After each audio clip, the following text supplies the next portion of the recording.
toca presentar a mí. Rachel León, buenas tardes. Hoy voy a aprovechar, como ya conocéis más o menos la mayoría, Joan Bosch. Buenas tardes. Vamos a tener una diferencia contigo. Buenas tardes.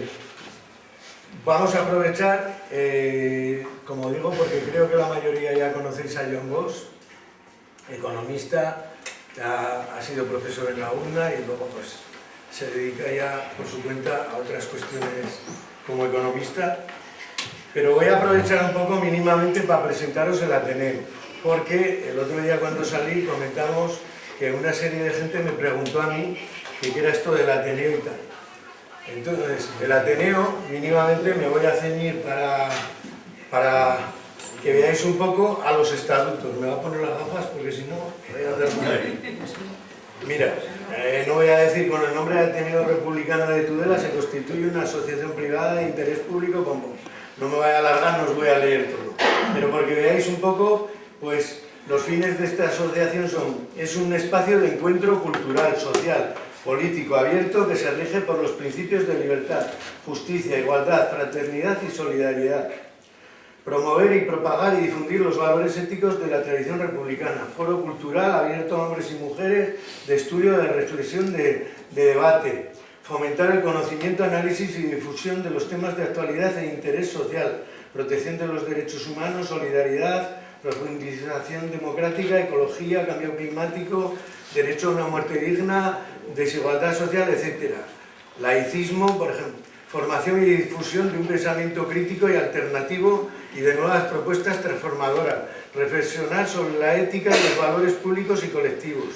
Difundir valores y actitudes tendentes a profundizar en las ideas de democracia, república, libertad, feminismo, solidaridad, tolerancia... Bueno, descubrir y mantener y difundir el patrimonio histórico y lugares de memoria. Si queréis ya no me alargo más. Entonces, todavía tiene. Fundamentalmente queríamos realmente haber hecho una asamblea, porque el Ateneo se constituyó antes de la pandemia. De hecho, se hicieron un par de charlas. Yo no puedo hablar mucho de esa época porque aunque me apunté, todavía tenía época de trabajo y no aparecía mucho. Y se quería haber presentado justo cuando apareció la pandemia. Y era la intención, porque todo esto al final se tenía que aprobar en una asamblea. Entonces, por los problemas de la pandemia se fue retrasando, lo queríamos haber presentado ahora en la primavera y ya es una época entre las charlas y que época electoral pensamos que iba a ser. Entonces, la intención es seguramente hacia el otoño después realmente hacer una asamblea y presentarnos. Decir que en el Ateneo la idea era en esta asamblea crear un presidente, un secretario, tal, lo típico de unos órganos y realmente pues con una serie de funciones y tal. Hoy en día, ¿cómo estamos funcionando? Hoy en día estamos funcionando fundamentalmente de dos maneras. Hay un grupo de trabajo, que somos los que normalmente nos reunimos, preparamos las charlas y tal. Ese le estamos llamando grupo de trabajo, en el cual pues les he dicho que se presentasen, pero me dicen, que es igual. Pues está Rafa, está José Luis, está Mari, está Joaquín Iturralde, hay algunos que veo que no han podido venir, Carlos Gil, que es una de las personas que más se mueve, pero que va de tarde, está Ana Figueras, Miguel Ángel, otro que me ha dicho que intentaría venir pero un poco más tarde, y perdonad que me dejo alguno, bueno, los tengo todos apuntados, pero no voy a mencionar uno por uno a todos. Pero bien, y Josu Osta, que presentó el otro día y que hoy no ha podido venir. Entonces, este grupo es el que normalmente nos estábamos reuniendo cada 15 días y éramos los que programábamos más o menos un poco las charlas. ¿Cómo programábamos las charlas? Hombre, por ejemplo, esta surgió pues, precisamente por tener un contacto con ATAC, por medio de Josu y por un tudelano que conocéis, Blas Simón, que está por Pamplona y que sabíamos que daban charlas, y dijimos, joder, ¿alguna charla de las que deis? Y nos comentaron, pues hombre, Joan Bosch da unas charlas aquí que nos está dando, que funcionan, que viene bastante gente, que las estamos repitiendo, y de esa manera. Otras veces simplemente se nos ha ofrecido una persona que quiere presentar un libro De hecho, de las primeras que empezamos después de la pandemia fue un muchacho de Madrid que quería presentar una novela sobre la transición. Otras veces vino Carlos Taibo, nos dio las charlas Carlos Taibo, por medio de José Luis, que tenía contacto con él. O sea, estamos abiertos a gente que se nos propone, como gente que, bueno, hace poco estuvo Feliu también, Ricardo Feliu, porque Mari pues tenía contacto con él. O sea, estamos abiertos a que gente que propone una charla, si nos parece interesante, o simplemente una gente que nos quiere presentar algo. También nos presentaron el vídeo aquel, los chavales estos que habían estado en la lucha contra... Los insumisos. No me venía, ya va. Sí, tuvimos también, vinieron, te quiero decir. Entonces, y luego tenemos un grupo de WhatsApp, digamos. Ese grupo de WhatsApp, hay 47 personas que os animamos a que algunos os apuntéis. Ahí hay gente que va pasando artículos de los del Ateneo, se pasan, interesantes la mayoría, de distintas revistas o tal, y en ese grupo pues se puede apuntar el que quiera, no se compromete a nada, y ahí es donde colgamos las charlas, donde comentamos, donde decimos y tal.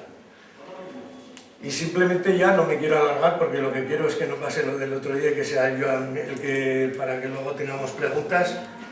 Deciros que de momento, y eso hay que comentarlo, queríamos llegar a tener un local, tener un sitio.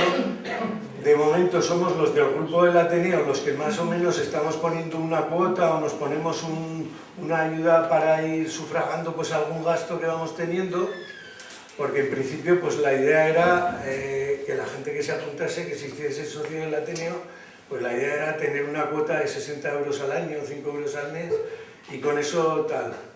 Entonces, simplemente por acabar, animaros a que participéis, ya sea en el grupo de WhatsApp, ya sea, si queréis participar en el grupo que nos reunimos más a menudo, y animaros a que participéis en el Ateneo. Ya está. Ahora... Buenas tardes otra vez. Y me parece interesante lo que cuenta el Ateneo. Yo soy una persona que realmente no estuve nada implicado en la política hasta la crisis del 2007. Y era economista, pero no me interesaba nada. Yo decía, a mí la política no me interesa, no me gusta, no me... Y claro, supongo que no había madurado. Cuando uno se da cuenta de que la política está presente en casi todos los ámbitos de nuestra vida y que las decisiones políticas nos afectan no de un modo pequeño, sino de un modo importante, mucho más allá de lo que... Cuando te vas dando cuenta de eso, es cuando tomas conciencia de que no puedes dejarla de lado, aunque no te guste. De alguna forma, igual que me ocupo de mis cosas, me tengo que ocupar de las cosas del común, porque las cosas del común también son mis cosas. Y bueno, habrá quien diga, no, yo paso y ya me lo harán, vale, pero si no lo haces tú, te la harán. Por eso voy a ver quién ha pagado lo que prometisteis pagar el día pasado, quién le ha contado a alguien, por lo menos, algo de lo que escuchamos aquí, incluso para opinar en contra, pero quién ha hecho que el mensaje continúe. Venga, sed sinceros. Bueno. Algo habéis comentado. Tenéis que contárselo a 5 más si os convenzo. Si no os convenzo, no, claro, no tenéis por qué ir contra vuestros principios. Pero si os convenzo, pues esa es una buena forma de pagar por estas charlas, ¿no? Creo que la mayor parte de los cambios en los que a día de hoy creo que vamos a necesitar como sociedad, desde luego no nos lo van a poner fácil, desde luego no va a salir de las élites dominantes, saldrá de, como la historia dice que ocurre siempre, del pueblo organizado. Lo que pasa que casi siempre ha sido a base de una revolución, y casi siempre sangrienta, y con muchas víctimas, y con mucho dolor, y con muchos que iban al frente, y cuando decimos ir al frente es ir al frente de la hilera de los que van, y los que van al frente generalmente son los menos que caen. Yo no quiero que nos toque tener que hacer eso. Ojalá pudiera ser, en vez de una revolución, una evolución civilizada, no conflictiva. Y para que eso se pueda dar, pues tendremos que ser muchos los que estemos convencidos. ¡Ojo! Y si yo estoy equivocado, ojalá en muchas de las cosas que pienso estuviera equivocado, lo digo de verdad, ojalá estuviera equivocado. Pero me temo que no. La veremos en la próxima charla, que es la del fin del capitalismo, que no es que yo lo anuncie, es que va a llegar.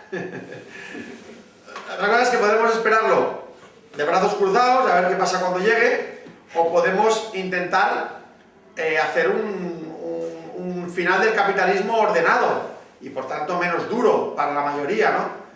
Pero si no, pues habrá gente como el Elon Musk que seguirá con su cohete a donde le lleve el cohete y los miserables pues viviremos donde se pueda, con el agua que se pueda, con las temperaturas que nos toque, con la disponibilidad de energía que quede para los que no tengamos tanto dinero. Esto lo veremos el próximo día.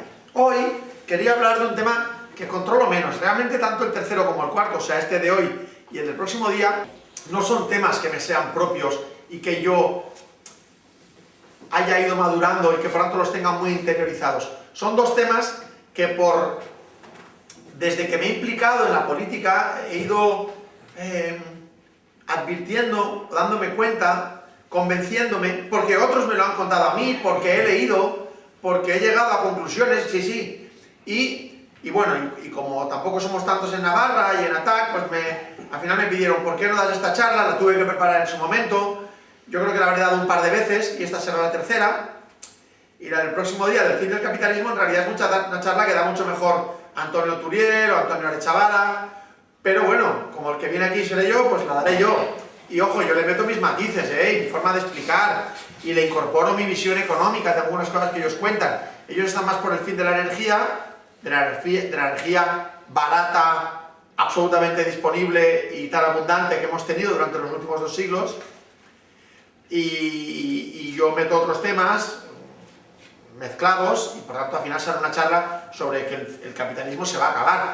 Pero no os asustéis, como se han acabado otras formas de organización política en la historia de la humanidad, lo del capitalismo no es consustancial a la especie humana, y con esto ya empezamos la charla de hoy. La charla de hoy va sobre el reparto del empleo. Y veréis que aunque no la domino mucho, espero no equivocarme tampoco demasiado, veréis que hay muchas reflexiones que hacer sobre el mismo título. Reparto del empleo, he dicho, o tenía que haber dicho reparto del trabajo. O sea, trabajo y empleo son la misma cosa. Solo tiene trabajo el que tiene empleo, porque cuando hablan de los que están en el paro, esa gente realmente no está haciendo nada. Mi madre no ha hecho nada en toda su vida, que nunca ha tenido un trabajo remunerado, ha sido ama de casa. Eso no es trabajo. Una persona que esté en un trabajo y esté mano sobre mano prácticamente todo el día es trabajo, aunque no haga nada. Él sí que trabaja. ¿Por qué? Porque tiene un salario, porque tiene un contrato. ¿Es eso lo que determina qué es trabajo y qué no es trabajo? ¿Qué es lo que tendremos que repartir? Porque yo creo que parte del trabajo ya está repartido. Y por cierto, no muy bien repartido. Yo no creo que Amancio Ortega trabaje 60 millones de veces más que yo. No lo creo. Por tanto, también habrá que ver cómo está remunerado ese trabajo.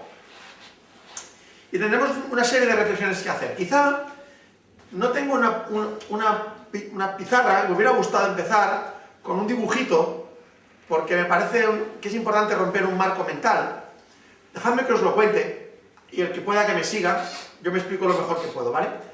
No sé si os acordaréis cuando éramos críos, que en la pizarra venía un amigo y te decía, mira, voy a pintar 9 puntos. Y hacían como una forma de una casa. 1, 2, 3, 4, 5, 6, 7, 8, 9. O sea, un cuadrado de 3 por 3. De 3 puntos, 3 puntos, 3 puntos, 3 por 3. Y te decían, tienes que intentar pasar por encima de todos los puntos solamente con 4 trazos, 4 líneas rectas. Entonces tú intentas y haces 1, 2, 3, 4, pero hay un punto que se te ha quedado sin pintar, no sé si lo veis, el lateral de aquel lado. O dices, bueno, va, 1, todo este lateral, 2, 3 y 4. Se te quedan las dos cruces del medio sin... O sea, el punto del medio sin marcar, ¿lo veis, no? Mierda. Y estás venga a darle vueltas y no hay manera hasta que el otro, que es el que te ha hecho la pregunta, coge, fijaros, los puntos están 1, 2, 3, 4, 5, 6, 7, 8, 9, ¿vale? Pues hace un trazo, pero al llegar al tercer punto de aquí no se detiene, continúa un poco más. Ahora sube y pilla otros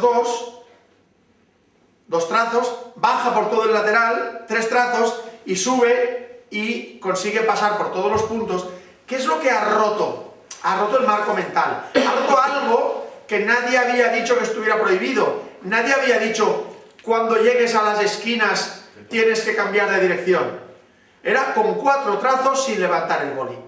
Y en cuanto tú has decidido romper con una norma que nadie te había impuesto, o que no estaba allí desde siempre, o que nadie dijo que fuera obligatoria para los siglos de los siglos, si te atreves a eso, tus posibilidades de solución de muchos problemas en la vida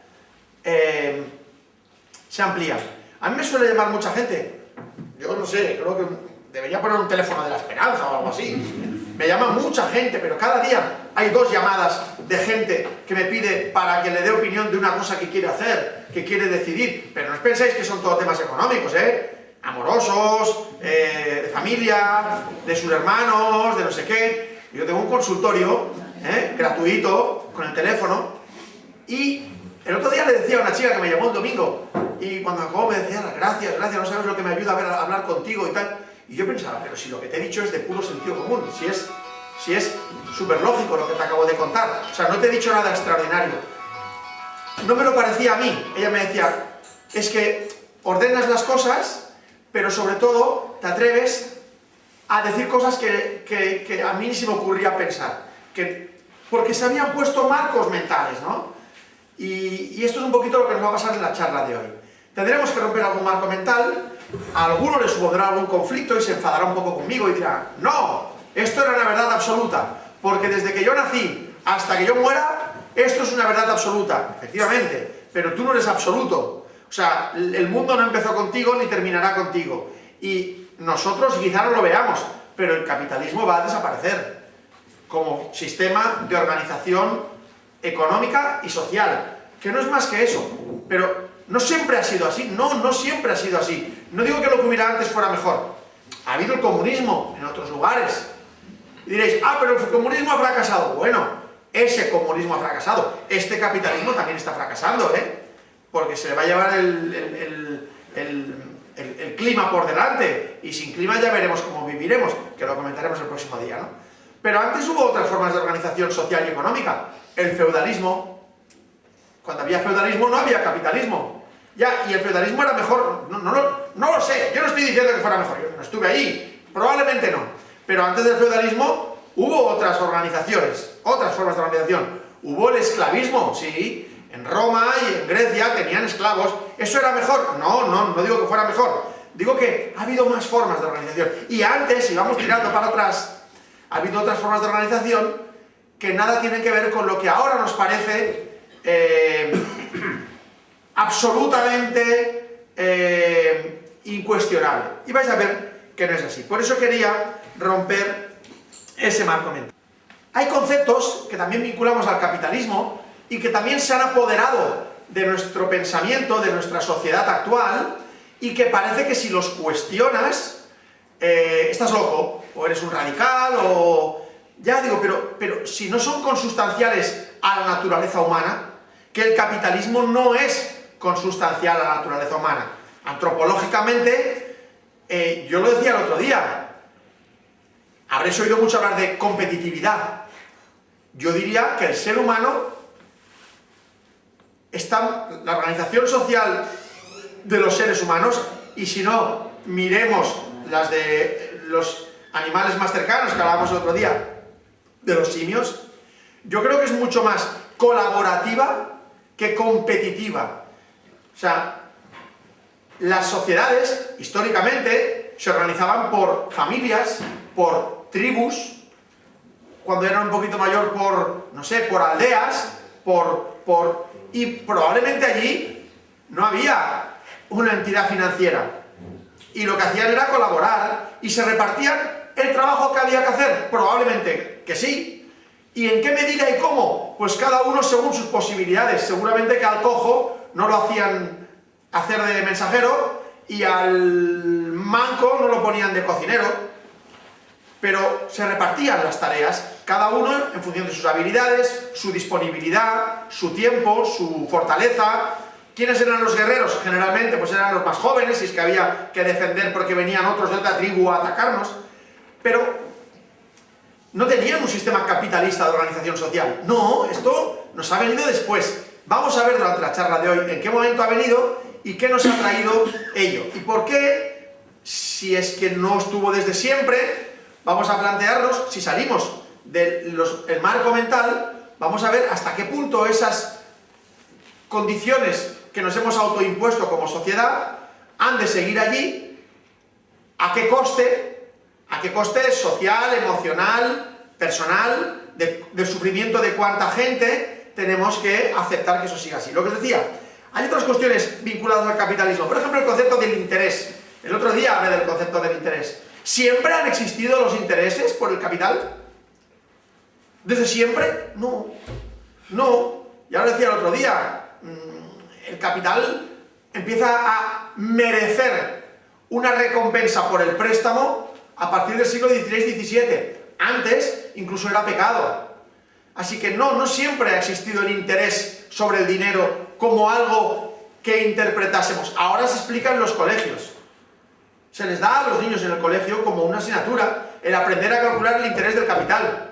Y lo puedes hacer interés simple o compuesto. Yo lo he enseñado en la universidad. Igual deberíamos, entre hermanos, no sé si habéis tenido hermanos alguna vez y os habéis tenido que prestar dinero.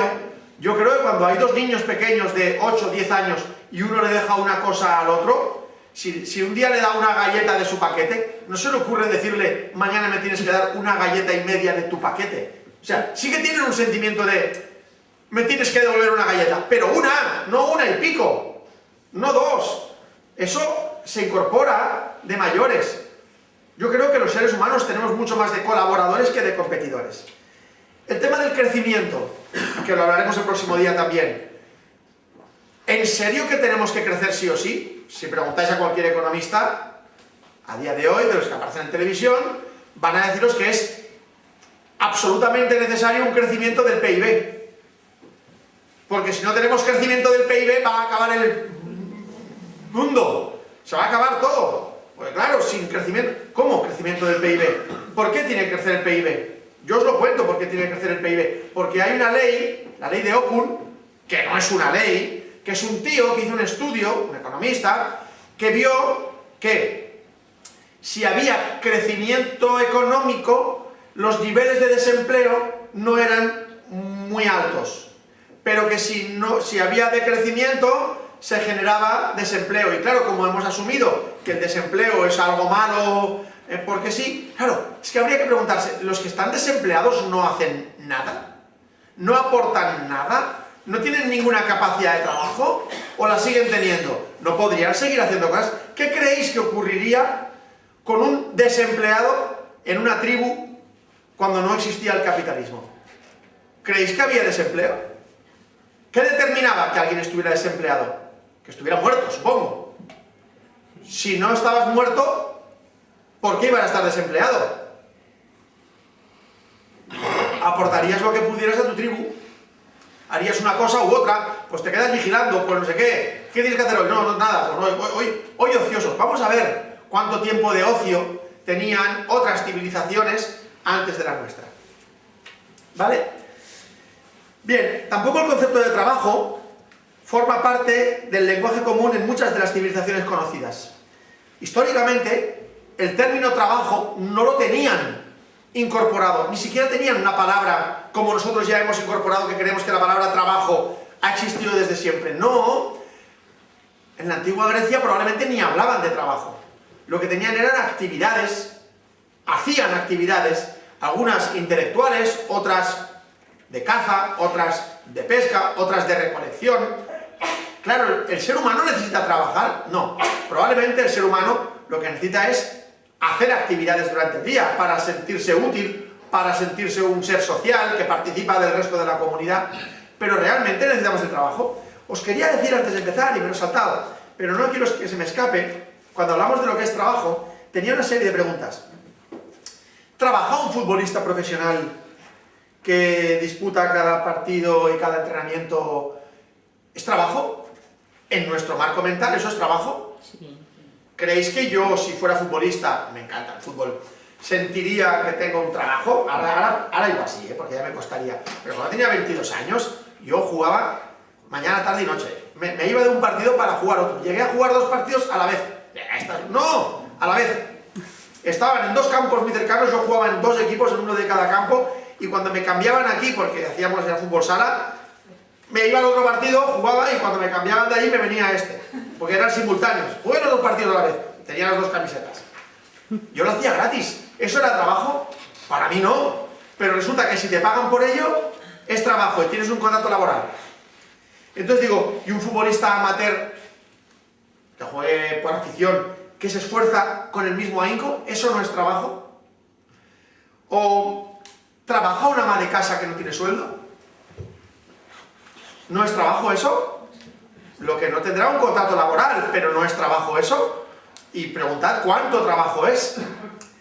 Si un hombre adinerado se casa con su cocinera, asalariada, se acaba de destruir un puesto de trabajo. Hasta ayer le pagaba un sueldo, era su cocinera, se casa con ella y ahora hay un puesto menos de trabajo. Acaba de menguar el PIB y la renta nacional, acaban de disminuir porque ya no le paga por lo que hasta ayer hacía y está haciendo exactamente lo mismo, con lo cual hay que empezar a plantearse qué es realmente trabajo, porque yo voy a hablar del reparto del empleo y discutiremos si es empleo, si es trabajo, qué es lo que hay que repartir, etc. ¿Por qué aceptamos como trabajo únicamente lo que llamamos trabajo remunerado? Incluso, aunque la persona asalariada apenas trabaje, lo que os decía, una persona que cobra un sueldo, pero apenas trabajo, eso sí es trabajo. Por tanto, tenemos que ir cuestionándonos ese tipo de conceptos. Vamos ahora a una pregunta importante. Mucha gente, y yo lo he visto incluso en sindicatos que reivindican que tenemos derecho al trabajo, y la Constitución lo dice, ¿verdad? Cuando dice que tenemos derecho al trabajo, ¿a qué se refiere? ¿Mi madre no ha trabajado? ¿A qué trabajo se refiere la Constitución cuando tenemos derecho al trabajo? ¿Quiere decir que tenemos derecho a un trabajo remunerado? ¿A eso tenemos derecho? ¿Por qué dicen que es importante el trabajo para los seres humanos? ¿De verdad lo es? Ha llegado un momento, los medios de comunicación, el aprendizaje, la cultura, hace que nos lo lleguemos a creer. ¿Alguno conoce lo que es la pirámide de Maslow? En psicología. Esa pirámide, Maslow era un psicólogo, creo, y fue detectando cuáles eran las necesidades de los seres humanos. Y los pintó en forma de pirámide porque decía que cuando un ser humano no tiene de nada, lo primero que intenta cubrir son sus necesidades biológicas. ¿Y cuáles son esas? Comer, abrigarse, probablemente tener sexo, ¿verdad? Sobrevivir, ¿verdad? Cuando eso lo tienes garantizado, la siguiente necesidad que intenta cubrir el ser humano es la de seguridad. Y probablemente por eso se agrupaban en grupos, porque eso les daba más posibilidades de sobrevivir ante un ataque de cualquier tipo, como hacen casi todas las otras especies animales, de vertebrados, ¿no? Que es agruparse, les da más seguridad ante ataques de los forasteros. Cuando ya tenemos cubierta también la de seguridad, la siguiente necesidad que intentamos cubrir es la de afiliación. Cuando decimos afiliación es sentirnos parte de algo, sentirnos parte del grupo. De ahí la fuerza que tienen los nacionalismos, cualesquiera, ¿no? O el sentirse de un grupo, o el ser de un equipo. Cuando yo he sido de un equipo, yo me sentía que yo era de ese equipo. Y no me pusieras la camiseta del otro equipo, que me daba repelús, porque yo tengo sentido de pertenencia, de afiliación.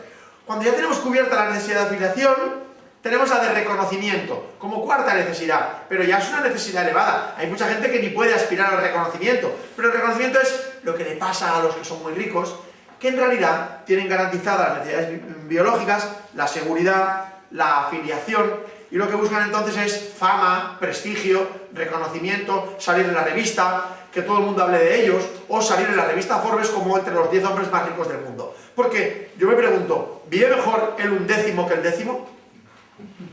Según en que les guste gastar, probablemente, porque pueden comprarse todo lo que les dé la gana y 25.000 veces. Por tanto, lo que les da un plus es el reconocimiento. Yo alguna vez he defendido que a partir de una cierta cantidad de dinero, la riqueza debería estar limitada. Y a partir de ahí, se tendrían que dar solamente vales de reconocimiento. O sea, como eres súper listo, te vamos a dar 60 billones de vales de reconocimiento. Y en la revista Forbes saldrás como el que más... Pero, ¿para qué te voy a dar más dinero que no puedes gastar o que tienes que empezar a pensar en cómo cojones gastarlo? Y me voy a hacer un cohete, me voy a ir a la estratosfera para veros a todos de arriba y luego cuando llegue diré que gracias por habérmelo pagado. Hay que ser mongolo, hay que ser idiota, muy idiota. Y lo último, después del reconocimiento, la autorrealización. Y alguno dirá, vale, el trabajo es el que nos permite algunas de las necesidades... Bueno, ¿por qué?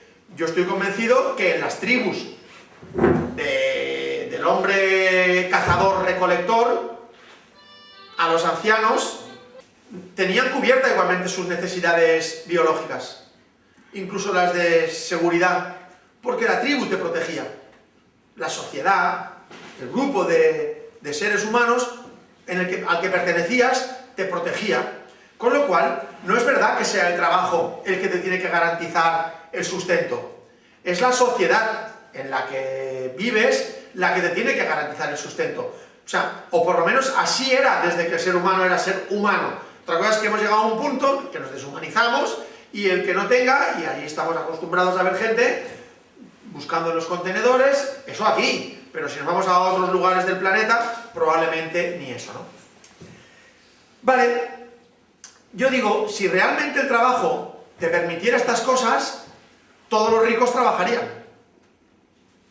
Si verdaderamente fuera tan guachi trabajar, todos los ricos trabajarían. Y me consta que hay mucha gente rica que deja de trabajar. Y de hecho, muchos pensamos que si me toca, no de hacer actividades, dejaríamos de trabajar, pero no de hacer actividades. Haríamos actividades, las ociosas, las que nos apetezca, las que nos diviertan, las que nos motiven, las que nos apasionen, las que nos hagan crecer en nuestro conocimiento, pero trabajar en el sentido de tener un sueldo y trabajar para que me den un dinero a cambio, los ricos no lo hacen, no tienen necesidad. No es verdad, por tanto, no nos hagáis comulgar con que el trabajo nos viene bien a los pobres porque nos permite autorrealizarnos. Yo me autorrealizo estupendamente sin trabajo como los ricos, que sin trabajar se autorrealizan. Eso sí, buscan prestigio, reconocimiento, autorrealizar. Sí, claro, ese tipo de cosas, pero no a través de un empleo remunerado. Hay muchas formas de conseguir eso. Por tanto, rompamos con la idea de que el trabajo sirve para eso, ¿de acuerdo? Hay un autor que se llama José Manuel Naredo, del que he tomado muchas ideas para esta exposición que os hago hoy, ¿vale?, que dice que la noción actual del trabajo no es un concepto de categoría antropológica. Él es antropólogo, ¿vale? Dice, el trabajo no es un concepto que antropológicamente esté ahí, igual que sí que lo está el de la reproducción o el de alimentarse, o el de abrigarse. Ni es algo inherente a la naturaleza humana, no es algo inherente a la naturaleza humana. Se trata, por el contrario, de una categoría configurada a través de la historia de las civilizaciones, que han ido construyendo el significado que tiene hoy en día, pero que precisamente por ello, no necesariamente su significado actual es la estación última que podemos atribuirle. Es decir, como esta palabra, la del trabajo, no existía desde siempre, nos invita a pensar que, como no es desde siempre ni es una categoría antropológica, igual en el paso del tiempo, también tenemos que cambiar tanto el término como el concepto. ¿Cuándo aparece el concepto de trabajo en nuestras sociedades y se afianza como un concepto sobre el cual discutir, como el que estamos teniendo hoy una charla? Eso ocurre en el siglo XVIII. Por cierto, coincidiendo bastante bien con la entrada del capitalismo, con la máquina de vapor, con la energía muy abundante, muy calórica, o sea, la energía con una tasa de retorno energético tan bestia como tienen el carbón y luego el petróleo, ¿vale? Y, por tanto, es a partir de entonces que la significación productivista del trabajo surgió y evolucionó así junto con el aparato conceptual de la ciencia económica. Aparece la idea de trabajo vinculada un poco al crecimiento de una nueva ciencia, que es la ciencia económica, que vais a ver cómo van surgiendo, yo no estaba allí, pero van surgiendo una serie de ideas que se alinean. Una de las ideas principales que va a causar que el trabajo se instale como algo que necesitamos y que queremos y que tal, es precisamente un concepto que tocamos el otro día, el concepto del dinero. Veréis, en las sociedades cazadoras tenía un sentido acumular. ¿De qué te servía cazar el doble o el triple hoy? ¿Para ser más rico? ¿De qué te servía? ¿Dónde coño guardabas el nuevo búfalo que acababas? O sea, se te iba a podrir la carne antes de comértela. Con lo cual, trabajaban exactamente lo necesario para pasar el día. La idea de acumular empieza a cobrar sentido cuando puedes guardar en algún sitio. Por tanto, una sociedad nómada, tenerme que llevar todas mis pertenencias continuamente de un lado a otro es más bien un coñazo. Encima se me pudre, encima huele mal, encima me vienen las moscas detrás mientras yo voy arrastrando el búfalo. Coño, no me lo llevo. Cuando vaya donde vaya me cazaré otro y ya viviré de ese nuevo búfalo que habré cazado. Por tanto, el no tener que acarrear y el no poder acumular en ningún sitio hacía que no tuviera ningún sentido la idea de acumular riqueza, de tener más. ¿Para qué quieres más si no lo puedes llevar contigo? No había ricos en las sociedades nómadas. No es algo consustancial con el ser humano el querer acumular riqueza, porque no es así desde siempre. Pero desde que tenemos la posibilidad de almacenarla, las neveras, la conservación, el frío, por un lado, y que las sociedades nómadas empiezan a establecerse en un sitio determinado, empieza a cobrar sentido, si quieres, cultivo y guardo un poco más de grano por si el año que viene resulta no ser tan bueno como este, y por tanto vienen tiempos maldados. Bueno, ahí empieza a tener un cierto sentido. Cuando las sociedades humanas se establecen en un lugar, voy a intentar acumular. Pero al final, tu capacidad de acumulación estaba limitada por tu espacio, por la tierra de la que tenías alcance. ¿De qué te servía acumular en otros lugares del mundo en nada? Si tú no ibas a estar allí, porque viajar no era fácil, solo lo hacían 4 colgados, porque tu vida se transcurría desde que nacías hasta que morías en una extensión no muy larga, por tanto no tenía sentido. Pero la aparición del dinero, que se puede contar, que se puede medir, y que ya lo vimos el otro día cómo fue creciendo, ¿no? Los billetes, el oro, te permite acumular cada vez más cantidades, porque hay un pacto social de que todos reconocemos que ese oro me sirve a mí para comprar cosas, y por tanto se empieza a desarrollar una necesidad de acumulación o un afán por acumular que no es consustancial con el ser humano, no lo es, pero que como el ser humano ha ido evolucionando, con la sociedad como ha ido evolucionando, ha llegado al punto de que verdaderamente no solo hablo de Elon Musk, a mí también me pasa. Yo también he acumulado más de lo que necesito, y alguna vez os lo he dicho, y si miro mi armario me tengo que avergonzar. ¿Para qué tengo tantas camisas y tantos jerseys y 4 pantalones de chándal? ¿Y dinero en la cuenta? Sí. ¿Y un poco de plan de pensión? Sí, lo tengo. ¿Y por qué haces todo eso? Bueno, porque yo vivo en esta sociedad, y yo también estoy impregnado de todo este conocimiento que nos estoy alcanzando. Lo que estoy cuestionando es si esto fue así desde siempre, que sé que no. Y por tanto digo si ha de seguir siendo así para siempre, que sé que no. Y por tanto es donde... ¿Qué pasa? Que estamos justo en un momento en el que desde que nacimos hasta que nos vamos a morir nosotros, va a ser así. Y alguno se va a convencer de que ha sido así por los siglos de los... No, por los siglos de los siglos, no. En las sociedades nómadas, lo que decía, las actividades directamente relacionadas con el aprovisionamiento y la subsistencia ocupaban en esas sociedades un tiempo muy inferior a la jornada laboral actual. Este es un antropólogo, ¿eh? O sea, dedicaban mucho menos tiempo a lo que llamaríamos actividades para asegurarse su subsistencia, y supongo, bueno, pero lo que os digo siempre, mirad a los monos, que es lo más parecido que tenemos. ¿Cuánto rato dedican los monos a trabajar? A trabajar. A otras cosas un montón, pero a trabajar, ¿cuánto le dedican? Pues se suben al árbol, comen, si están en una zona abundante, ¿qué es lo que les provee de todo lo que necesitan?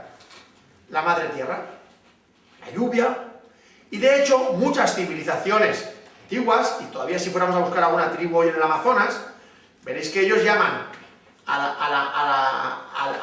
la atmósfera, a la lluvia, la que fecunda la tierra, y son la Pachamama, me parece que te dicen así, ¿no? Entonces ellos dicen que eso es lo que les da de comer, y es lo que tienen que cuidar, porque eso es lo que les da todo lo que necesitan. A partir del siglo XVIII, a partir de que empieza a crecer la idea del capitalismo, se empieza a añadir allí la idea de que con el trabajo tú puedes conseguir acumular, gracias a que hay un medio de acumulación llamado dinero, y que hay unas formas de conservación de la acumulación, que primero serían neveras, pero luego son unos incipientes entidades financieras que te guardan esa acumulación de riqueza, ¿no? Y por tanto, es ahí donde empiezan a pensar, si trabajo más, aquello del grano del que ya no era nómada, que se convertía, se establecía, ¿no? Bueno, si trabajo más, a base del trabajo, porque me pueden remunerar con dinero por ese trabajo, puedo acumular lo suficiente, quizá hay alguna paradoja de estas, para no tener que trabajar más adelante en el futuro. Que luego la gracia está en que hay un cuento de esto, que hay un tío que dice, ¿cuántas horas trabajas aquí? ¿Por qué no haces esto con tal? No sé si sabéis, ¿no? Y al final llega a la conclusión de que para lo que está trabajando es para poder hacer lo que podría estar haciendo hoy sin trabajar, que es pescar 4 o 5 horas al día, que es lo que más le gusta, y no sé qué. Porque decía, ¿y qué harás cuando sea mayor? ¿Qué harás? Entonces, haré lo que siempre me he querido hacer, que es ir a pescar, ¿y por qué no lo haces hoy? Y trabajas. Vale. En la antigua Grecia, los hombres libres tenían atendidas todas sus necesidades diarias. O sea, ¿pero quién cubría todas sus necesidades diarias? Los esclavos. Los hombres libres tenían... ¿Sabéis cuántos esclavos necesitaba un hombre libre en Grecia para tener atendidas todas sus necesidades del día? 3. Con 3 esclavos, es decir, con el trabajo de 3 personas, trabajo permanente, todo. Vete a tal sitio, tráeme esto, calienta el agua, o lo que sea, quiero que me bañes, que me rasques la espalda, ahora que me cocines, ahora que... Con eso, que me llevéis. Y lo llevaban, no sé, si lo llevarían con eso que hacen los chinos, que los llevan dentro de... Tú, así no tienes que hacer nada, ¿vale? Muy bien. Con 3 era suficiente. Hoy en día, cualquiera de nosotros, utilizamos la potencia y el trabajo equivalente a 30 esclavos de la época de los griegos. Claro, tú imagínate que uno de esos griegos tuviera que lavar la ropa y secarla. Y que tú te quisieras ir, hoy como ejemplo, que me quiero ir yo cuando acabe de aquí, me quiero ir a Pamplona, pues cogería 8 o 10 esclavos y me tendrían que llevarlo a correr, ¿no? En 1 hora, campeón, ¿eh? No te entretengas, no pares en ningún sitio, en 1 hora, te quiero ver ¿Cómo? Claro, pero eso todos los días, y la calefacción, tendrías que tener un montón de gente, y cuando hace calor, frío, pues un montón de tíos abanicándote. Vete pensando en la cantidad de energía que consumimos diariamente cualquiera de nosotros, es el equivalente a 30 esclavos de la época de los griegos. Por tanto, rompamos otro marco mental. ¿Realmente el ser humano necesita el trabajo de 30 seres humanos? No hace falta que sean seres humanos. Lo hemos conseguido a través de la energía fósil barata, abundante y que tenemos hoy en día, ¿no? Pensad una cosa, es que cualquier cosa que tomamos, esto habría... Uno de los esclavos griegos tendría que haber ido no a buscarla, no, a enfriarla, a hacerla, a traerla. Pues claro, y traerla en un barco desde donde coño haya venido la Coca-Cola, ¿sabes? Pero no en un barco, nadando. Pues claro, ¿Cuánto esfuerzo creemos que hay que hacer para el tipo de vida que llevamos? Y no somos conscientes, pero lo hacemos todo a base de una energía súper abundante y súper barata, que nos hemos acostumbrado a ella porque desde que hemos nacido estaba ahí, y que creemos que siempre estuvo. No siempre estuvo. Y los monos no lo tienen todo esto.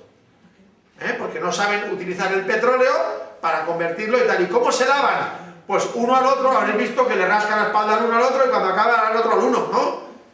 Y sin gel, pues sí, te jodes y me duele, pues tal. Y si uno se enferma, pues no sé, pues le dan unas vallas con Y, a ver si lo sanan, y si no se muere el mono. Ya está.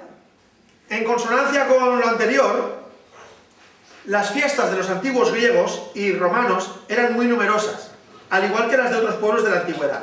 Existen evidencias, esto es un antropólogo, que muestran que incluso en las comunidades más atrasadas de la Europa central se celebraban 182 fiestas al año, mientras que si tomamos a día de hoy todos los festivos, sábados y domingos, ¿no? Venga, dos por semana, por 52 son 104, más los 22 días del mes de agosto, 126, más los 14 días festivos, 140. A día de hoy en España tenemos 140 días festivos, de los cuales muchos de ellos tenemos que trabajar. No sé en qué trabaja cada uno de vosotros, pero yo hay muchos festivos que estoy en mi mesa de mi despacho trabajando. Por tanto, claro, pero ¿para qué trabajo tanto? Para poder acumular, para tener más para el plan de pensiones, o para tener la nevera llena de más cosas, o para comprarme esta lata de Coca-Cola que me he querido comprar ahora. Pero todo esto lo necesitas, no, seguramente con una fuente que hubiera ido a buscar, que hubiera por aquí, hubiera bastado, ¿no? Y probablemente, pues no he ido tanta ropa como la que tengo. Yo podría haber empezado un juicio con ese traje. He ido a un juicio, no es que venga a intimidaros, pues he ido a un juicio, pero no de acusado, he ido de perito. Bueno, por tanto, hay una reflexión que es: ¿qué parte de culpa tiene nuestra organización social y nuestro afán por acumular, que ha crecido porque ha sido posible acumular, porque en otras civilizaciones no era posible acumular, pero nosotros hemos aprendido a enfriar, hemos aprendido a conservar, hemos buscado medios para guardar la riqueza, hemos inventado el concepto de dinero, que los monos no lo tienen, pero tienen un 97% de genes como del ADN es como el nuestro, O sea que tan distintos no son, pero no han creado el concepto de dinero y por tanto no necesitan el concepto de acumulación. Con todo esto fue naciendo la idea del concepto productivista del trabajo. Se entendió que el trabajo era el que te permitía producir. Y ahí tuvieron que ver economistas clásicos como Ricardo o como el propio Marx.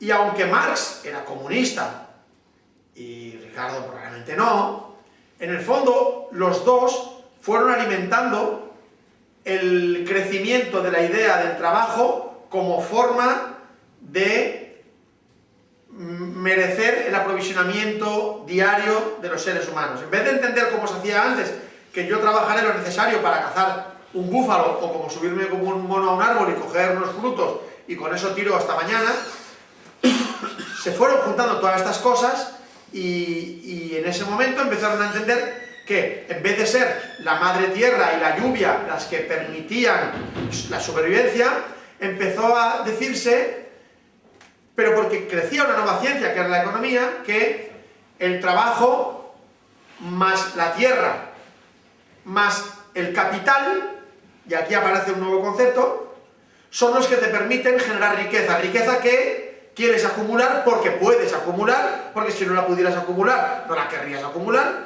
y porque tienes una forma de medir la riqueza que has acumulado, y este afán se va alimentando lo uno de lo otro, hasta que llegamos a convencernos de algo que hace 2 siglos o 3 siglos no estaba ahí, pero ahora nos parece tan normal como que el trabajo es el que me permite a mí, el trabajo remunerado, es el que me permite a mí merecer, tener derecho a, tener acceso a una riqueza. ¿Y a cuánta? A tanta como pueda acumular. Pero ha llegado incluso al absurdo que el capital genera riqueza, genera para el que lo tiene, pero en realidad no genera nada, ¿eh? El capital es, yo lo apunto, ahora cuento y al rato te digo, ya me debes un poco más, ¿no? Pero no he hecho nada, solo he dejado pasar el tiempo y el simple paso del tiempo ha hecho que se generen unos intereses porque he hecho un cálculo que antes no existía, pero yo he aprendido a hacer el cálculo y ahora justifico que me debes lo de antes más una cierta cantidad de dinero. Y eso es lo que yo me he ganado, sin hacer nada, ¿eh? Sin hacer nada, solo porque yo tengo un capital previo a saber cómo lo he conseguido. De manera que hoy en día estamos incluso contando como actividades la de asesor financiero o la de broker, o claro, ¿y qué hacen esos tíos? Nada, aunque estén estresados. No hacen nada, no hacen nada. Compran, piensan, eso sí, especulan, dan noticias en un sentido o en otro para que otra gente piense una cosa o la contraria, y al cabo de una semana o de 2 semanas o de un mes, venden y han ganado un montón de dinero del que se puede acumular. En el mundo de los monos no tendrían nada. Porque le das a otro mono un par de bananas y a las 2 semanas vas y le dices, me tienes que dar 3. Y el otro mono, vamos, no creo ni que te escuche. Te dirá, vete y te las buscas. Coño, que yo te di 2. Que no va así, que no va así. Otra cosa es que tengan cierto afecto y abra uno y le dé al otro y tal. Pero no por nada que me diste hace 2 semanas, sino porque ahora tengo 2 y te doy. Pero si tengo una, no te doy, ya te daré otro día que tenga 2. No creo, no sé. No he pensado nunca como mono, pero me da la sensación que es mucho más sencillo. Esto de que el propio capital genere riqueza a cambio de nada, si lo pensamos de verdad, es un absurdo. Y os lo está diciendo un economista. Pero es que es un absurdo. Es que no tiene nada que ver con la naturaleza humana. No es consustancial a nosotros. Pero nos lo hemos creído. Y lo aceptamos. Y no lo discutimos. Y vamos al banco con la cabeza gacha y pedimos un dinero y estamos dispuestos a devolver ese dinero y más.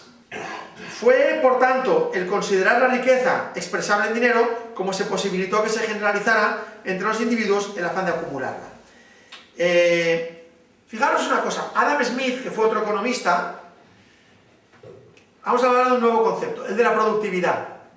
No sé si conocéis el experimento que hicieron en Estados Unidos, Adam Smith, con las mujeres de la fábrica de alfileres. ¿Os quiere sonar? ¿Alguno ha oído hablar alguna vez? Bueno, había una fábrica de, no sé si de alfileres, o creo que era de alfileres, y unas mujeres que trabajaban allí. Y alguno pensó, ¿podríamos hacer algo para que aumentar la productividad? Es decir, que hicieran más alfileres en menos tiempo. Y eso tiene que ver también con el tema de mejora de las condiciones de trabajo, les mejoraron la iluminación, no sé qué, ¿vale? Se dieron cuenta, a un grupo le mejoraron las condiciones de iluminación, al otro grupo no, y lo que vieron es que las mujeres que le habían aumentado la iluminación mejoraron mucho la producción en el tiempo, pero el grupo al que no le habían mejorado, pero se sentían observadas, también había aumentado la producción. No tanto como las que tenían mejor iluminación, pero los dos grupos aumentaron la producción. Bien, ¿cómo se tradujo eso para los empresarios? ¡Qué bien! Luego vamos a ver cómo lo hubiera traducido cualquier otra sociedad normal.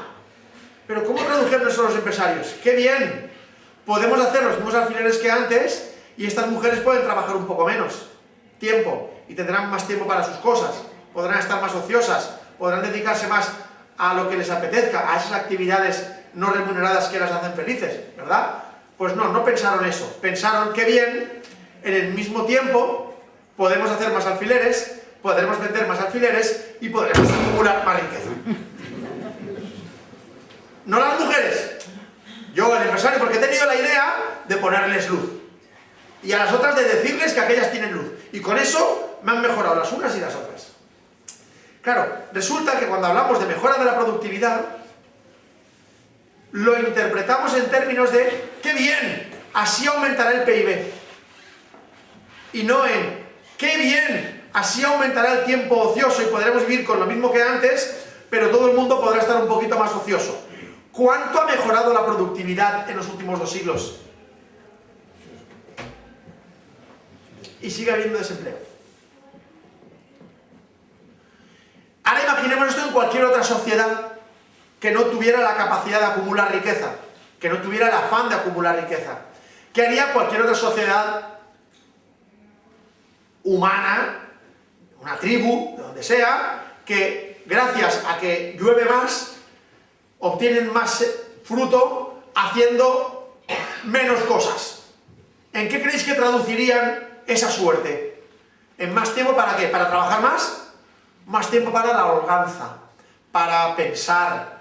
Porque los griegos, que tienen fama de haber sido muy buenos filósofos, no lo eran todos. Eran los hombres libres que tenían 3 esclavos, ¿vale? Coño, todo el santo día para pensar. Pues tengo ahora a mi padre jubilado y no sabéis la que me lía. No os lo podéis imaginar, no os lo podéis imaginar.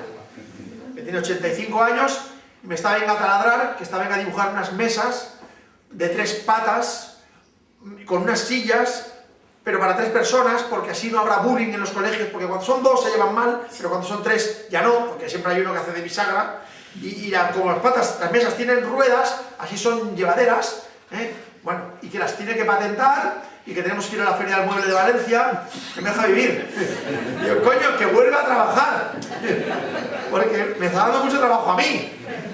¿Por qué? Porque tiene tiempo para la holganza. Pues eso es bueno, y eso es lo que hubiera hecho cualquier otra civilización humana si hubiera conseguido que mejorase la productividad. Es que es la consecuencia lógica. Como sociedad, ¿cuál es la consecuencia lógica de que mejore la productividad? Que podamos hacer más cosas en menos tiempo. ¿Cuál es la lógica? Pues que lo haremos lo que antes necesitábamos para vivir en menos tiempo y tendremos más tiempo ¿para qué? Para disfrutar. Pues nuestra sociedad no, porque como tiene la capacidad de acumular, porque tiene el concepto dinero, porque cree que es a través del trabajo que es como se acumula, y porque nos hemos creado una serie de necesidades ficticias que antes no teníamos, ¿vale? Porque nos hemos creado necesidades que no teníamos. Es que necesito ver Netflix. Bueno, necesitar no es la palabra. Yo cuando la gente viene y dice, necesito tal cosa, siempre le cojo el verbo y le digo, a ver, ¿has dicho necesito? Si te lo quito, ¿mueres? No. Entonces no lo necesitas. Di que lo quieres, que lo deseas, te apetece, me gustaría, me gusta, no sé, pero necesitar. La gente tiene el verbo necesitar y no es necesitar. Lo que os decía, el capital, considerado inicialmente como un útil colaborador de la tierra y del trabajo, inicialmente me refiero al siglo XVII, XVIII, en las tareas productivas ha pasado a eclipsarlos, al postular estos autores que en última instancia tierra y trabajo son sustituibles por el capital. Y eso es lo que está ocurriendo. El capital, en forma de máquinas, está sustituyendo el trabajo y la tierra. Y hoy en día, de cualquier pedazo de tierra, aquí lo sabéis porque es zona de cultivo, ¿vale? Antes, donde había un montón de gente sembrando o cosechando, ahora hay una máquina, una cosechadora, que conducida por un solo hombre, con lo cual es cierto que a través del capital estamos consiguiendo sustituir buena parte del trabajo. Si no me parece mal. Lo que me parece mal es lo que hacemos con esa mejora de la productividad, que es que en vez de que antes, donde 20 personas trabajaban, comían y vivían más o menos bien trabajando, ahora hay una cosechadora, una persona vive todavía mucho mejor porque tiene afán y capacidad de acumular, y las otras 19, teóricamente, no tienen nada que hacer. Y se les ha dicho que la sociedad no es la que te va a dar cobertura, porque tu cobertura sale de tu trabajo. Y como no tienes, pues no tienes cobertura. Tenemos una cobertura, sí, de 2 años máximo, el subsidio de desempleo. Y por suerte, ahora hay un ingreso mínimo vital y hay una renta básica. La pregunta, que es hacia dónde va mi charla, es si eso es excepcional o va a ser algo a lo que nos dirigimos. Va a ser algo a lo que nos dirigimos. Otra cosa es la cuantía. Yo sería partidario de que, como en cualquier otra sociedad primitiva, todo el que no tenga un trabajo remunerado, pero pueda ser útil, aporte a la sociedad en lo que pueda y le parezca, y eso le garantice vivir en esa sociedad como uno más, no como un desgraciado, no como una persona que no tenga derecho a nada, no, como una persona como todos los demás. Estoy convencido que las sociedades primitivas, cuando hacían una fiesta, no decían, y los que no tengan quehaceres durante el día no pueden venir a la fiesta y no pueden bailar con nadie y no se les va a dar bebida de esta que nos hemos fabricado a base de exprimir cebada.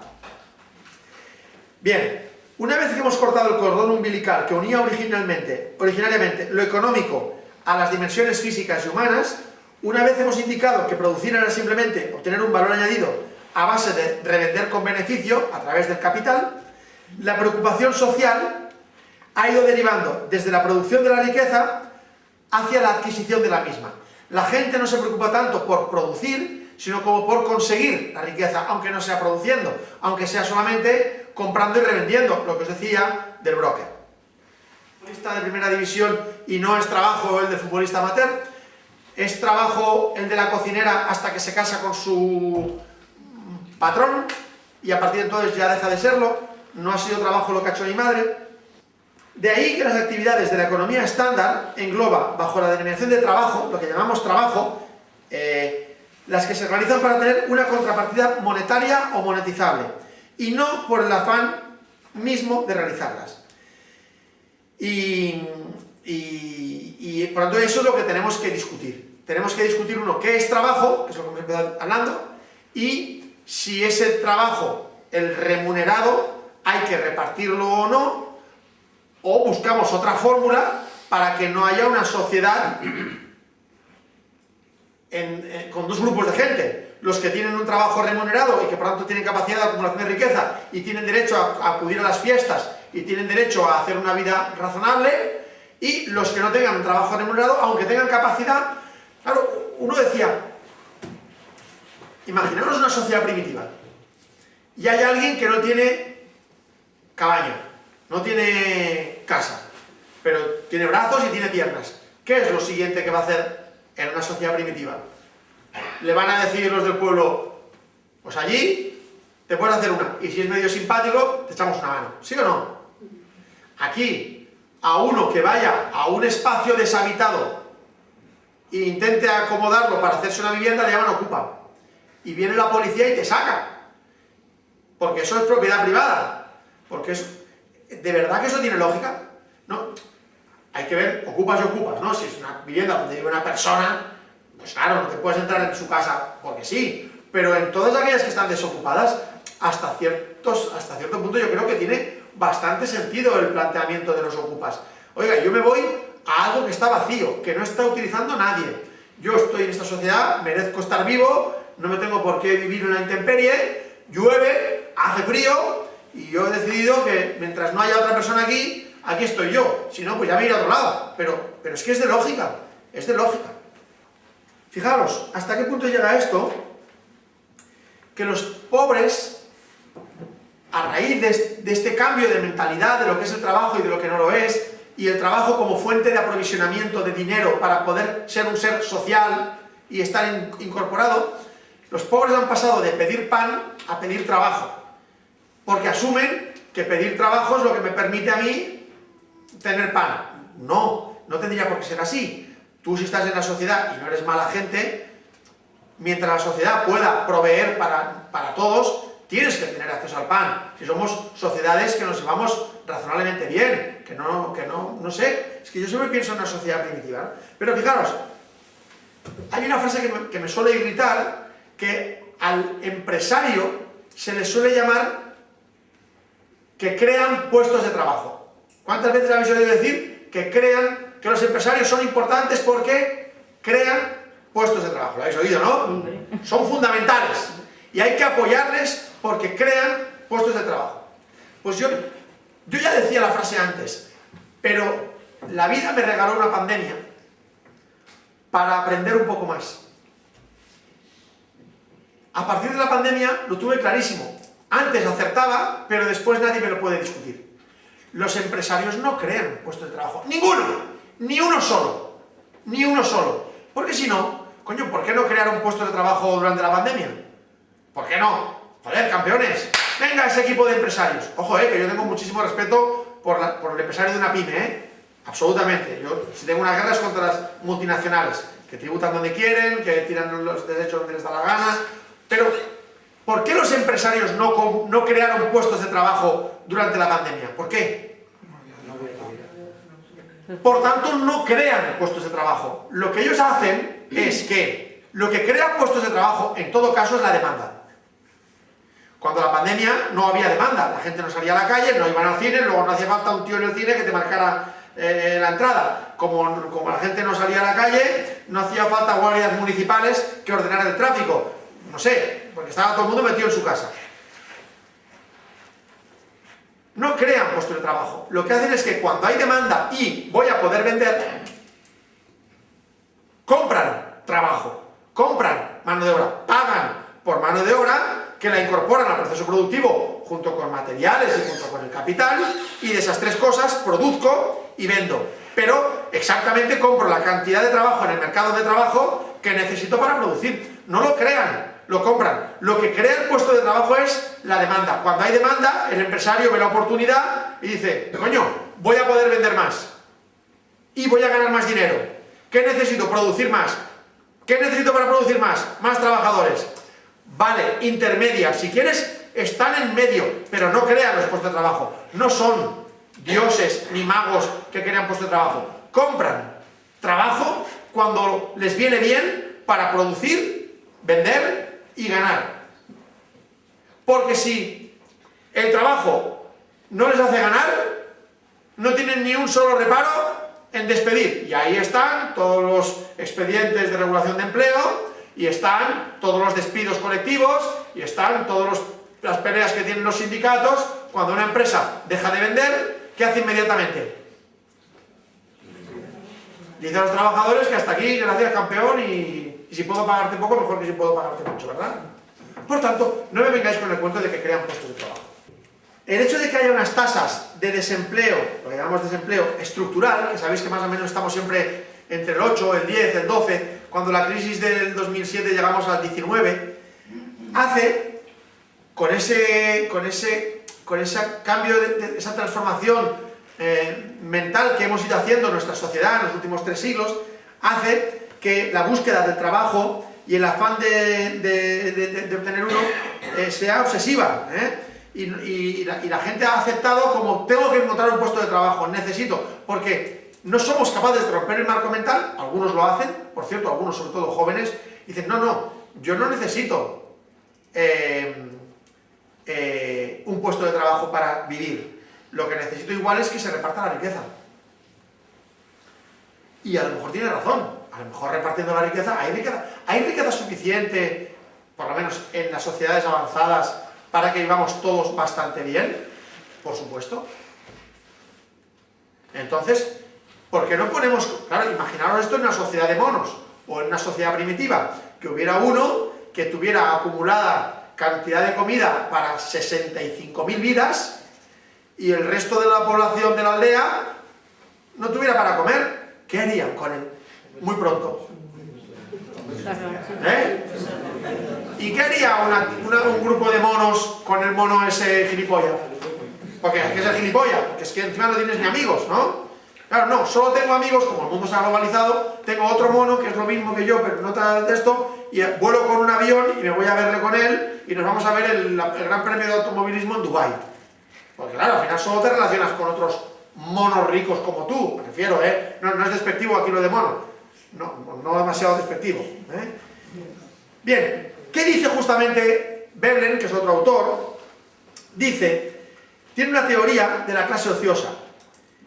Ha advertido que la asociación de la respetabilidad social a la riqueza poseída, es decir, el hecho de que cuanta más riqueza tengas te den más respetabilidad social, ha permitido perpetuar bajo el capitalismo lo que él llama la clase ociosa, y que en realidad han existido siempre en todo tipo de sociedades. Los griegos ya había una clase ociosa, y los romanos, y durante la época de la esclavitud, es decir, siempre ha habido una... Pero este hombre lo que dice es, vale, ¿qué es lo que determina que pueda haber una clase ociosa? Por cierto, que no necesitan el trabajo para autorrealizarse, ¿Cuáles son los 2 elementos clave para que haya una clase ociosa? Uno, que esa sociedad tenga riqueza suficiente para dar de comer a los no ociosos y a los ociosos, porque si no diera para todos, no habría una clase ociosa, todo el mundo tendría que buscarse la vida. Y que esta clase ociosa tenga una forma de coacción, de presión, de ejercer un abuso, es decir, tú vas a trabajar para que yo coma. ¿Por qué? Me da igual. En el tiempo de los griegos es porque nacías esclavo. ¿Cómo? que tú has nacido esclavo, yo he nacido libre. ¿Cómo? Sí, es que esto va así, que, no sé, antes ya, cuando yo llegué ya estaba. Vale. Hasta hoy, rey, porque yo no me siento lo que tú dices. Pues sí, tú eres esclavo. Es que es muy fuerte, es que es muy fuerte. O sea, lo pensamos y no me extraña que haya habido revoluciones durante los siglos de los siglos. Pues hoy sigue ocurriendo. Tú has nacido en un barrio pobre y vas a ser pobre porque tus padres son pobres, que sabéis que hay una altísima determinación entre la riqueza de tus padres y la riqueza tuya. No digo que sea automático ni que todo el mundo acabe así. Y por cierto, alguna vez te dicen, no, mira, Amancio Ortega empezó pobre. Bueno, ya, claro, excepciones siempre hay, pero hay una correlación brutal entre el nivel de renta de tus progenitores y el nivel de renta que alcanzas tú. Una correlación brutal. Pues viene a ser un poco lo mismo, y es porque la clase ociosa tiene la capacidad de extraer de la clase que trabaja esa riqueza suficiente para que coma la clase que trabaja y yo, no sé vosotros, el Froilán, ¿vale? Y su hermana, ¿cómo se llama la hermana? Victoria Federica, ¿vale? De todos los santos. Sí, yo les veo en la tele y yo alucino, digo, pero es que estos chavales, que además te lo cuentan, van en taxi, vuelven, no sé qué, están en una discoteca, pero que no han hecho nada. Nada de nada. ¿Estos tíos te van a sostener que es que yo me lo merezco? ¿Que es que eso es así porque así fue? ¿Porque siempre fue así? ¿Es que yo he nacido en una familia real? ¿En serio? ¿Y durante cuánto tiempo nos tenemos que comer esto? No me extraña que esté el Ateneo republicano. O sea, yo con mi madre ha sido monárquica. Mi madre ha sido hija de un capitán del ejército español. O sea, mi abuelo, que lo quería mucho, era capitán del ejército. Pero bueno, habría que ver las circunstancias. En la guerra civil él cayó en un bando, le tocó no sé qué. Ya está. Y acabó de capitán del ejército. Y no quiero saber mucho más, porque tengo mucho cariño, y no quiero saber si fue un hombre bueno o un hombre malo durante la guerra civil, que yo creo que nos hace malos a todos. Pero mi madre, claro, hija de capitán, pues ha sido monárquica. Y cuando salía cualquier noticia del rey y la reina, de Juan Carlos y de Sofía, ¡hablando del rey! Bueno, con el tiempo hemos conseguido que mi madre se haga republicana. Pero nos ha costado hacernos mayores para hacérselo entender. Digo, mamá, ¿en serio que tú todavía sigues defendiendo esto? No tiene ninguna lógica. Vale, entonces, ¿qué nos está pasando? Nos está pasando que tenemos una sociedad con estas transformaciones que hemos ido viendo, que cada vez nos hemos ido creyendo que tenemos unas necesidades cada vez mayores. Que el próximo día hablaremos del fin del capitalismo y hablaremos del fin de estas necesidades que nos hemos creado. Yo creo que vamos a evolucionar, no sé si me va a tocar a mí vivirlo, no sé si a vosotros, yo no digo que sea en 10 años, ni en 15, pero sí en 40. O sea, estoy seguro que de aquí 40 años van a vivir con bastante menos de lo que vivimos nosotros. Pero ni siquiera creo que vivan menos felices. Es que no estoy seguro de que fueran menos felices algunas tribus de hace 8.000 años de lo que somos nosotros. Es que no lo sé, porque uno es feliz en función de la satisfacción de las necesidades que él mismo se crea. En la medida que te has creado una necesidad que no existía, porque ahora no puedes ver Netflix, estás amargado, porque no sé cuándo, porque no tengo un móvil, sí que lo tengo, pero no es un iPhone. Y entonces tengo un problemón porque no es un iPhone, porque mis amigas tienen un iPhone. ¿En serio que esto es tu problema? Bueno, eso, hay que volver a Maslow. Y hay otra cosa más, cuando hablábamos del trabajo. A día de hoy, además de que la clase trabajadora, los que tienen suerte en ese afán, en esa lucha por tener un trabajo, llamando trabajo a lo que es trabajo remunerado, resulta que cada vez más estamos siendo víctimas de una cosa que se llama el trabajo sombra. El trabajo sombra es el trabajo que ni siquiera parece que exista, que es lo que nos toca hacer a nosotros mismos porque la administración ya no nos hace. Lo que el banco, ¿quién te hace las transferencias? Yo, la lectura del contador, ¿quién creéis que me la hace? La declaración de la renta, ¿quién creéis que me la hace? La presentación de impuestos. O sea, cada vez más, como tenemos tantas necesidades creadas, y en cambio se va reduciendo trabajo porque pese a que mejora la productividad, esa mejora de la productividad se traduce en más riqueza para el dueño del capital, pero no en menos trabajo para los que vivimos en la sociedad, resulta que además cada vez, y esto es cierto, tenemos menos, yo de verdad, yo siento que llega el fin de semana y tengo que hacer un montón de trámites durante el sábado por la mañana, que me toca, que ya no es mi trabajo, que es que lo tengo que hacer porque son trámites que piensan, no, esto antes me lo hacía, no, ahora ya no, te lo tienes que hacer tú también. Entonces, cada vez estamos teniendo más obligaciones, en parte creadas porque cada vez tenemos más necesidades que no deberían serlo, en parte porque la mejora de la productividad no se está traduciendo en un aumento del tiempo de ocio, como ocurriría en cualquier otra civilización, y por tanto, pues hacia ahí nos conducimos. ¿Cuál es la suerte? Os hablaba antes de la ley de Okun. Okun era un economista que había observado que cuando se crecía, los niveles de desempleo disminuían, pese a que siempre hay un porcentaje de desempleo estructural, que por cierto, yo creo que en cualquier civilización lo ha habido, siempre ha habido un porcentaje de gente que por lo que fuera no podían trabajar, no querían trabajar, supongo que habría, ¿no?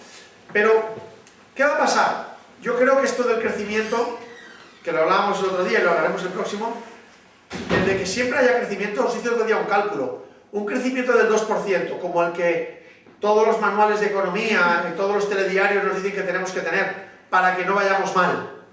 Un crecimiento del 2% cada año, y no solamente en España, los franceses telediarios supongo que dirán lo mismo, y los telediarios en Italia dirán lo mismo, hay que crecer un 2%. Un crecimiento del 2% en todas las sociedades significa que cada 35 años la producción se ha duplicado. Cada 35 años.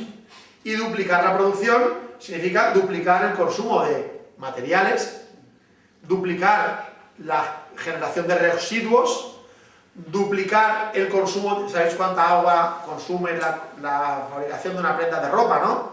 Bueno, pues duplicar todo. Y resulta que el planeta es finito, con lo cual yo estoy convencido de que vamos a decrecer. Ya os lo dije el otro día, os lo diré el próximo, lo que no sé si ese decrecimiento va a ser civilizado, armónico, consensuado, organizado y aceptado a través de la educación de las personas y comprendido, sospecho que no, o va a ser un decrecimiento forzoso, donde primero se van a joder mucho los pobres, los que no tengan cómo patalear o que pataleen pero no se les oiga, después los pobres que pataleen y se les oiga, y cuando ya sea mucha gente, supongo que habrá una revolución, una lucha a brazo partido por la poca energía disponible, por los pocos recursos disponibles y tal. Sospecho que eso no me va a tocar a mí vivirlo, posible que eso sea dentro de 35, 40, 45 años, pero estoy convencido de que en los próximos 10 vamos a empezar a percibirlo. No digo que llegue a una situación extrema, pero creo que lo vamos a percibir. Y por suerte, la juventud empieza yo lo veo en mis sobrinos y en mis hijos, yo creo que lo tienen bastante interiorizado. Mis sobrinos, para sorpresa mía, ninguno tiene coche y tienen carnet. Y ya no piensan en tener un coche. Ellos hablan de compartir el coche. O sea, lo cogeré solo para usarlo y tal, porque no voy a tener un coche yo para mí solo, total, es una tontería y tal. Bueno, probablemente se empiecen a dar algunos efectos en ese sentido. Vale, con todo esto, ¿a dónde me lleva? Si creo que vamos a decrecer, que va a haber menos energía. Si creo que las máquinas están sustituyendo, somos conocedores, buena parte de los trabajos físicos. En la Volkswagen cada vez hay menos trabajadores físicos porque lo que hay son una máquina que hace todo lo que antes. Pero ahora llega la inteligencia artificial y ya te escriben textos, con lo cual pronto te van a hacer guiones, van a empezar a despedir hasta los guionistas, hasta el trabajo creativo. Es que la inteligencia artificial te puede empezar a hacer música, es que no va a hacer falta que alguien componga canciones. Claro, mientras aceptemos que esta mejora de la productividad ha de redundar en que el que ha tenido el capital para invertir en ello ha de acumular más riqueza que no sé a dónde la quiere acumular y para qué, va a llevar a un conflicto social. ¿A dónde nos conduce esto para mí? Para mí, clarísimamente, tengo claro que las máquinas tienen que empezar a pagar por la seguridad social. Yo está bien que la máquina me sustituya, pero tiene que pagar mi seguridad social, porque cuando llegue a mayor yo me tengo que hacer morir, porque una máquina me ha sustituido, y mientras tanto que esta máquina hace mi trabajo por mucho menos coste, y la diferencia, porque el precio es el mismo de venta, se la va a llevar el capitalista, el que ha puesto el capital. Bueno, hasta mientras lo toleremos. Creo que no va a ser así. Creo que, uno, va a haber menos energía, que eso puede ayudar a que haya menos máquinas, pero bueno, va a haber menos energía. Creo que va a ir mucho más rápido el tema de las máquinas. Las máquinas tienen que empezar a pagar seguridad social. La mejora de la productividad gracias a las máquinas tiene que revertir en un reparto de la riqueza y por tanto un aumento del tiempo de ocio. Pero que sería lo... Es que parece que estoy diciendo cosas raras. ¿Qué hubiera hecho cualquier sociedad de hace 4.000 años si hubieran tenido un sistema, lo que fuera, que permitiera que en vez de tener que ir a carrear el agua hasta no sé dónde, un pozo? ¿Qué hicieron a partir de entonces? ¿El del pozo quedarse todo el agua y todo el mundo seguir yendo a buscar el agua donde estaba? No, como había un pozo, ahora no hace falta que vayamos a buscar hasta el río, y ahora tenemos más tiempo para otras cosas, y así me fui a dedicarnos a estudiar, o a aprender, o a bailar, o a disfrutar, o a compartir, porque en la naturaleza humana no está el trabajar por trabajar, no es algo que necesitemos para autorrealizarnos. Ya hemos visto la pirámide de Maslow, los ricos no trabajan si pueden. No me vengáis con el cuento de que necesitamos para autorrealizarnos el trabajo porque eso refuerza mi confianza en mí mismo. No es verdad. Lo que refuerza mi confianza es sentirme partícipe de un grupo, sentirme querido, tener tiempo para mí y hacer actividades, sí, las que me apetezcan, que es lo que haría cualquier sociedad. Por tanto, creo que nos conducimos inevitablemente hacia eso. Solamente creo, alguna reflexión final, pero ¿qué hora es, por cierto? Las 9:30. Pues entonces ya no muchas más. A las 8:30, perdón. Sí, menos mal, 8:30. Bueno, pues que a eso nos conducimos. A ver, os digo solo ideas que tenía apuntadas, pero como lo he explicado bastante bien, solo citándolas, las vais atando en vuestras cabezas. Crecimiento de la población a nivel mundial. Id quedándoos con los datos. Mejora de la esperanza de vida. Necesaria y justa mejora de la calidad de vida de la población con menos renta. O sea, la gente que menos tiene son los que necesariamente antes tendrían que mejorar sus condiciones de vida.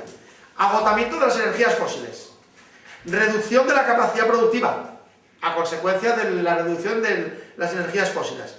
Reducción de la movilidad y del transporte. Con menos energías fósiles va a haber mucha menos movilidad y mucho menos transporte.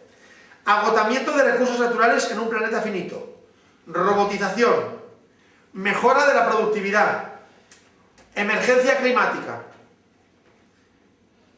Para mí todo eso lleva a una imperiosa necesidad de decrecimiento y por tanto vamos al señor Okun y le decimos hay que decrecer porque el planeta no resiste. Vamos a decrecer porque no va a haber tanta energía fósil disponible. Y ahora me vas a contar que como vamos a decrecer va a haber mucho desempleado. Vale. ¿Y los desempleados se tienen que morir? Hasta que se revolucionen. La única forma civilizada y organizada de llevar todo lo que se viene va a ser un reparto del empleo, una garantía de un ingreso mínimo vital, hasta que te mueras, como ocurría en cualquier civilización. No creo que a la gente mayor se los matasen, a los que no podían caminar, no creo que los matasen, no creo que al que no tenía capacidad de mover un brazo dijeran tú mueres. Vale que si venía un león lo pillaba antes, pero no porque los demás del pueblo lo entregasen, toma, llévate a este, no creo. Intentarían salvarse todos, y ese corría menos, o era más torpe, pues moría, vale. Pero no me jodas, no es la propia sociedad la que tiene que organizar la muerte de los débiles. La sociedad no. Así que yo creo que nos conducimos irremediablemente a un reparto del empleo. Ya ha habido alguna prueba en Francia, y han dicho que ha sido exitosa. ¿Por qué han dicho que es exitosa? Porque ha aumentado la productividad y ha aumentado los beneficios de las empresas que no han implantado. Y yo digo, ¿y si no hubiera aumentado los beneficios, no hubiera sido exitosa? O sea, solo podemos medir el éxito porque el empresario ha ganado más dinero a base de hacer jornada de jornada laboral de 4 días. O sea, no podemos medir el éxito en el día de ocio que ha ganado cada una de las personas que estaban allí. Eso no cuenta. Para mí ya es exitosa la prueba, aunque hubiera ganado el empresario el mismo dinero, incluso aunque hubiera ganado un poco menos de dinero. Mientras no se muera de hambre ese empresario, me parece lo razonable. Es que en realidad lo que nunca debió ocurrir, y yo me acuerdo, ya es la última, cuando yo era crío, yo iba a entrenar con mi padre a jugar a tenis los sábados por la mañana. Yo iba a jugar a tenis con mi padre los sábados por la mañana. Y las pistas estaban vacías. O sea, hablo del año 71. Y yo le preguntaba, ¿cómo es que hay tan poca gente? Y dice, es que mucha gente trabaja el sábado por la mañana. Mi padre era un poco privilegiado y no trabajaba los sábados y los domingos. Pero incluso hoy en el Estatuto de los Trabajadores, lo que dice es que hay que trabajar, tienes derecho a 1 día y medio de fiesta en cada semana. No te dice que tengas derecho a 2, O sea, no tienes sábado y domingo. Lo que dice el Estatuto de los Trabajadores es 1 día y medio de fiesta en cada semana. A día de hoy todavía tenemos marcado en la ley 1 día y medio de fiesta. Y eso sí, la jornada laboral de 40 horas semanales, ¿vale? ¿Se puede vivir con menos horas de trabajo? Por supuesto. Lo único que hay que hacer es repartir mejor el dinero. ¿Hay dinero suficiente? Sí. ¿Cuál es el criterio de reparto? Eso es lo que hay que discutir. Es mucho más importante discutir eso que discutir si se puede o no se puede reducir la jornada laboral. Eso seguro que se puede. La cuestión es, ¿a cambio de qué? ¿Perdiendo quién? Pero se puede, claro que se puede. Ahora va. Muy bien.